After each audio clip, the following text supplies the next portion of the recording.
nga ba itong dinadaanan natin? Feeling ko lalo lang tayong naliligaw. Hindi rin ako sigurado. May papayag! May papayag!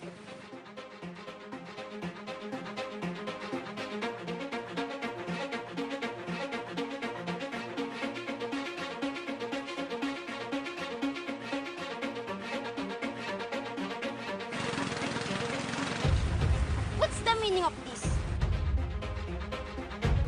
Kanina pa namin kayo hinahanap, tapos eto kayo, naglalantian? Hindi yan totoo na din. Mali ang iniisip mo. Kitang-kita ng dalawang mata ko. Nilalanti mo si Sean. Hindi kami bulagkat, kaya huwag ka na magsinungaling. Kanina pa galit na galit si ma'am dahil wala pa kayo. Hayaan niyo muna akong magpaliwanag. Hindi mo na kailangan magpaliwanag pa. Dahil huling-huli ka na. Huwag niyo naman siya kagadusgahan. Ano ba talagang dahilan? Bakit hindi agad kayo nakabalik? Naligaw kami ni Sean pagkatapos namin magtanim. Talaga ba?